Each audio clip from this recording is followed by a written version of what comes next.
All right, so this is my long-term review with the Sony a6700 and what my thoughts of using it for almost a month now. The camera does feature a very nice bright viewfinder, more on that later, and it does have a very nice thick grip to it. You're going to see some comparisons here with the Sony a6400 a little bit later, and we're also going to take a look at some video comparisons. So let's take a look at the camera. So we're back to the a6700. I don't like those dangling little straps. It reminds me of older Sony cameras. I really don't know what they were thinking when they did it. But as you can see here, it has beautiful punchy colors.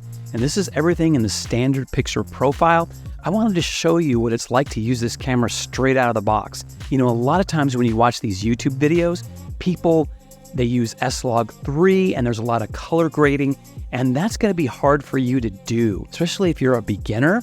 Maybe you're not a beginner, but I want to show you what it looks like when you can just turn this camera, put it in 24p and shoot some video. I want to show you what that's like, and that's what my videos are all about. Now, this is one of my favorite Sony lenses. This is the Sony 18-105, and this is a kit lens that came with the cinematic Sony FS5, which was a professional cinema camera that they sold a few years ago.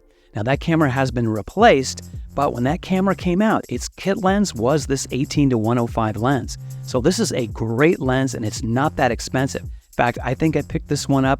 I've had this lens and sold it many times, and I think I picked this lens up for about $500.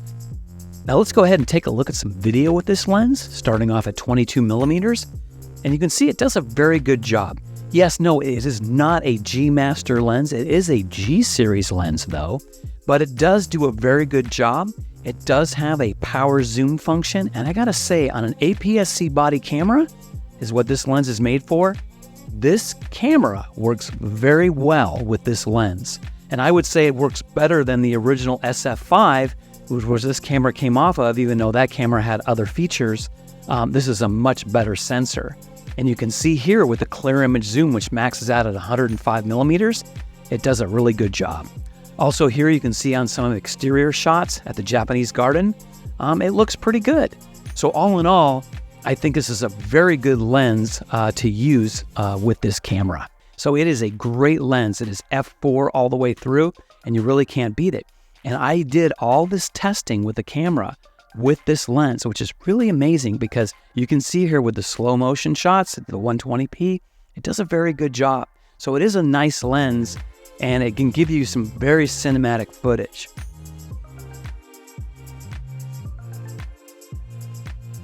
Also, this camera shoots great stills, but I'll talk about that in another video.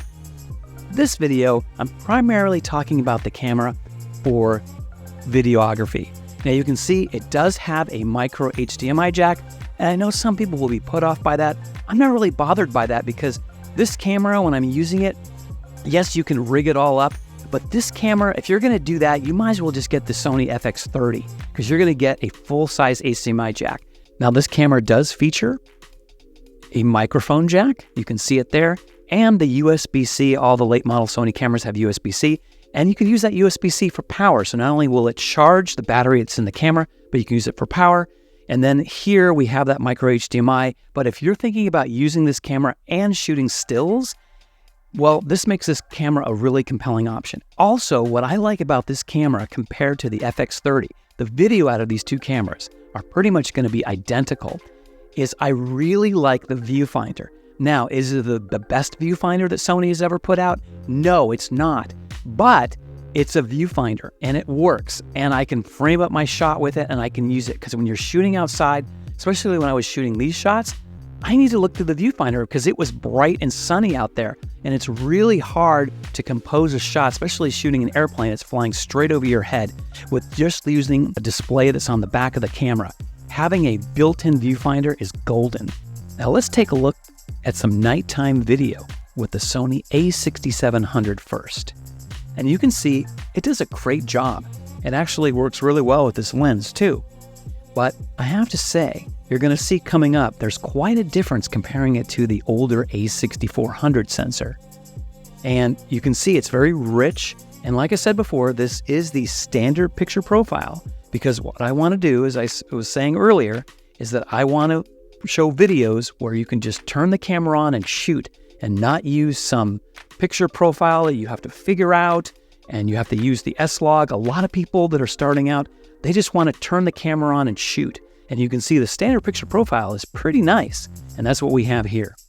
So let's go ahead and look at the A6400 footage here. So this is Sony A6400 footage with the same 18-105 lens. And you can see, well, this camera does have a tremendous amount of rolling shutter.